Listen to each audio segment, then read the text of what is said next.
आज हम बात करने जा रहे हैं लेक प्लेसिड मूवी के बारे में। उम्मीद करती हूँ आप लोगों को इसकी एक्सप्लेनेशन जरूर पसंद आएगी और पसंद आए तो प्लीज चैनल को सब्सक्राइब करना, वीडियो को लाइक करना, वीडियो को शेयर करना और वीडियो पे कमेंट्स करना बिल्कुल भी मत भूलिएगा।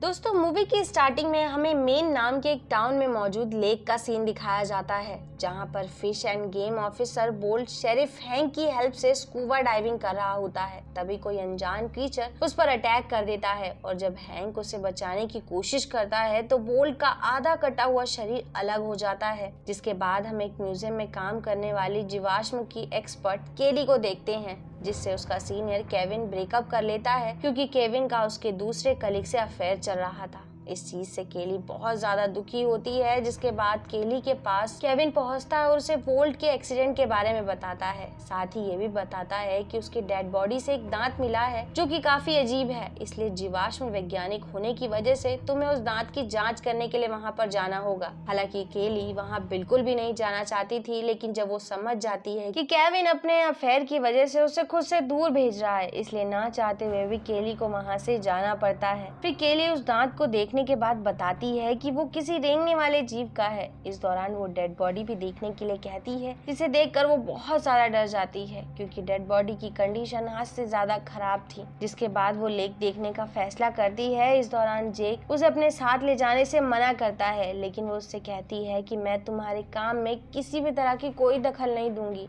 ये बात सुनने के बाद जैक उसे अपने साथ ले जाने के लिए तैयार हो जाता है। फिर वो सभी लेक के पास रहने वाली एक बूढ़ी औरत के घर पहुंचते हैं और उस औरत से उसके हस्बैंड के बारे में पूछते हैं, तो वो बताती है कि मेरे हस्बैंड 2 साल पहले ही मर चुके हैं और उन्हें किसी और ने नहीं बल्कि मैंने ही मारा है, क्योंकि वो काफी लंबे समय से बीमार थे और वो चाहते थे कि मैं उनकी तकलीफ खत्म कर दूं। नेक्स्ट सीन में वो तीनों जंगल की तरफ कैंपिंग के लिए निकल पड़ते हैं। तभी उन्हें लेक में एक हिरन का कटा हुआ सर मिलता है, जिसे देखकर हैंक पानी से बाहर उसे निकालता है तो उसके हाथ से वो सर छूटकर केली के पैर पर गिर जाता है, जिससे घबरा कर केली हैंक को एक जोरदार चांटा मार देती है और उस पर चिल्लाने लगती है। फिर जब वो लोग कैंपिंग कर रहे होते हैं तभी वहाँ पर मैथोलॉजिक प्रोफेसर विक्टर पहुँचता है, जो क्रोकोडाइल का एक्सपर्ट था और उसे ऐसा लग रहा था कि इस लेक में भी एक क्रोकोडाइल मौजूद है। हालांकि इस दौरान उसे वहाँ पर देखकर हैंक के साथ साथ जैक भी काफी हैरान था। फिर वो सभी लोग लेक का दौरा करने के लिए वहाँ से निकल पड़ते हैं और उसी जगह पर पहुँचते हैं जहाँ पर ऑफिसर वोल्ट मारा गया था। तभी उनकी एक बोट पर कोई जानवर अटैक कर देता है। हालांकि उनमें से कोई भी उस जानवर को नहीं देख पाता, पर साथ ही वो सभी सही सलामत वहां से निकल आते हैं। जिसके बाद केली वाइल्ड लाइफ डिपार्टमेंट से कांटेक्ट करके उन्हें इस बारे में बताने की कोशिश करती है, लेकिन वो लोग उनकी बातों पर विश्वास नहीं करते।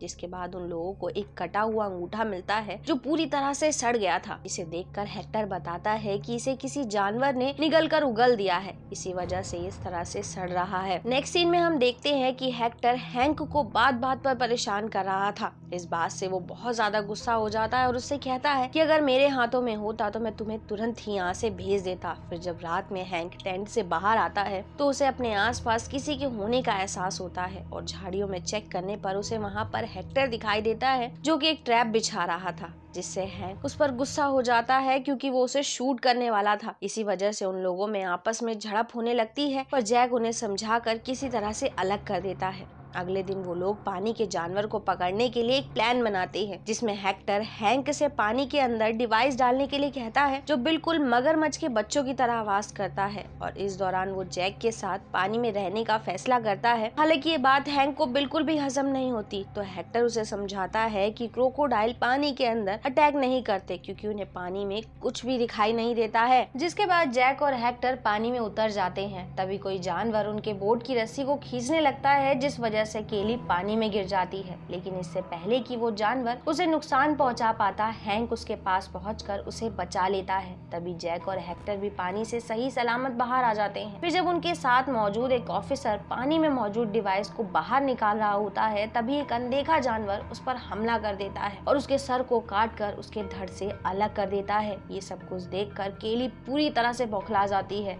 क्योंकि वो हादसा बहुत ही ज्यादा भयानक और खतरनाक था। इसलिए वाइल्ड लाइफ डिपार्टमेंट को इस बारे में इन्फॉर्म किया जाता है तो वो जल्द ही वहाँ पहुँचने का वादा करते हैं। उसी समय हैंक हेक्टर के बनाए हुए एक ट्रैप में फंस जाता है। फिर जैसे ही सब लोग मिलकर उसे निकालते हैं, वो हेक्टर को मारने के लिए उसका पीछा करने लगता है। इसलिए जैक उसे रोकने की कोशिश करता है, पर तभी वहाँ पर एक बहुत बड़ा भालू आ जाता है जो उन पर अटैक करने के लिए उनकी तरफ बढ़ता है। पर उस भालू के अटैक करने से पहले ही पानी में से एक बहुत ही विशालकाय क्रोकोडाइल बाहर आकर उस भालू को झपट लेता है, जो कि 30 फीट का बहुत ही बड़ा क्रोकोडाइल था। नेक्स्ट मॉर्निंग हेक्टर एक पुलिस ऑफिसर के साथ हेलीकॉप्टर लेकर जंगल के दूसरी तरफ पहुंचता है, क्योंकि उसे ऐसा लग रहा था कि उस जगह पर उसे उस क्रोकोडाइल का घर मिल सकता है। दूसरी तरफ जब केली और जैक क्रोकोडाइल के पंजों के निशान चेक कर रहे होते हैं तो वहाँ पर उन्हें एक कटा हुआ सर मिलता है, जिसे देखकर कैली पागलों की तरह चिल्लाने लगती है, क्योंकि वो सर मरे हुए ऑफिसर का था। जिसके बाद वो लोग देखते हैं कि पास में रहने वाली बूढ़ी लेडी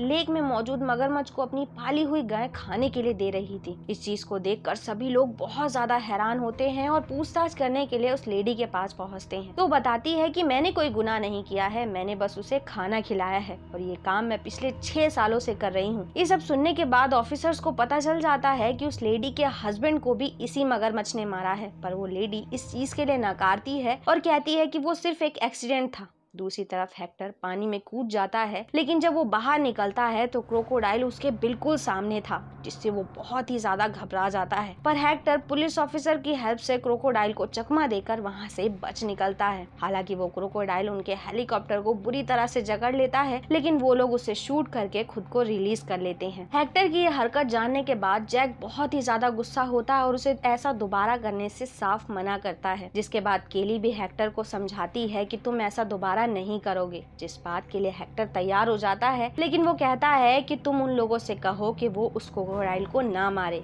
फिर जब वो जैक के पास पहुंचती है तो वो बताता है कि वाइल्ड लाइफ वाले 3 घंटे में यहाँ पर पहुंच जाएंगे, इसलिए अब हमें यहाँ से निकलना चाहिए। जिस पर केली जैक से कहती है कि हमें उस क्रोकोडाइल को नहीं मारना चाहिए। तभी वहाँ पर हेक्टर भी पहुंच जाता है, जो जैक से कहता है कि मेरे पास उस क्रोकोडाइल को बेहोश करने के लिए बहुत सारी दवाइयाँ हैं, इसलिए हम उसे किनारे तक लाकर उसे दवाई देकर बेहोश कर देंगे, क्योंकि ये एक बहुत ही बड़ा अजूबा है और अगर कुछ गड़बड़ हुआ तो हम हैंक की बड़ी गन से उसे मार भी सकते हैं। जिससे जैक उसकी इस बात से कन्विंस हो जाता है। इसके बाद हेक्टर एक गाय की हेल्प से उस क्रोकोडाइल को फंसाने की कोशिश करता है। हालांकि शाम तक उन्हें क्रोकोडाइल की कोई भी झलक दिखाई नहीं देती है, इसलिए वो सभी बहुत ज्यादा निराश हो जाते हैं। पर तभी अचानक से हेक्टर को एक सिग्नल मिलता है, जिससे वो समझ जाता है कि क्रोकोडाइल अब उनकी तरफ बढ़ रहा है। इसलिए हेक्टर उसे किसी तरह से किनारे तक लाता है। फिर जैसे ही वो क्रोकोडाइल गाय पर हमला करने की कोशिश करता है, सब लोग मिलकर उस पर नशे की दवा से अटैक कर देते हैं। तभी हेलीकॉप्टर के अनबैलेंस होने की वजह से हेलीकॉप्टर के साथ साथ गाय भी पानी में गिर जाती है, इसलिए हेक्टर भी वहीं पर फंस जाता है। हालांकि उसे लगता है कि क्रोकोडाइल जा चुका है। इस दौरान हेक्टर को बचाने के लिए हैंक भी पानी में उतर गया था, जिससे वो क्रोकोडाइल उस पर अटैक कर देता है, लेकिन वो किसी तरह से बचकर गाड़ी पर चढ़ जाता है। लेकिन इससे केली गाड़ी से नीचे गिर जाती है, जिस पर हमला करके वो क्रोकोडाइल उसे पानी में गिरा देता है। ये देखकर हेक्टर केली को अपनी तरफ आने के लिए कहता है। हालांकि पानी में तो केली क्रोकोडाइल को चकमा दे देती है, लेकिन उसका पैर वहीं पर फंस जाता है। पर किसी तरह से वो अपनी जान बचाकर हेक्टर के पास पहुंच जाती है। यहाँ उनके कुछ भी समझने से पहले ही क्रोकोडाइल हेलीकॉप्टर पर पीछे से हमला कर देता है, जिससे वो उसी में फंस जाता है। लेकिन इसके बावजूद जैक उसे गोली से शूट करने के लिए ऑर्डर देता है, लेकिन हेक्टर उन्हें ऐसा करने से मना करता है, जिस बात के लिए जैक तैयार हो जाता है। उसी समय एक दूसरा क्रोकोडाइल आकर हेक्टर को पकड़ लेता है, लेकिन हेक्टर को कोई भी नुकसान पहुंचने से पहले ही हैंक उस क्रोकोडाइल के चीथड़े उड़ा देता है। तभी वहाँ पर वाइल्ड लाइफ डिपार्टमेंट के लोग भी आ जाते हैं, जो उस क्रोकोडाइल को अपने साथ ले जाते हैं। फिर वो सभी वहाँ से निकल पड़ते हैं। इस दौरान केली तो जैक के साथ ड्रिंक के लिए निकल जाती है। और हमें मूवी के पोस्ट क्रेडिट सीन में दिखाया जाता है, वो बूढ़ी लेडी क्रोकोडाइल के छोटे छोटे बच्चों को खाना खिलाकर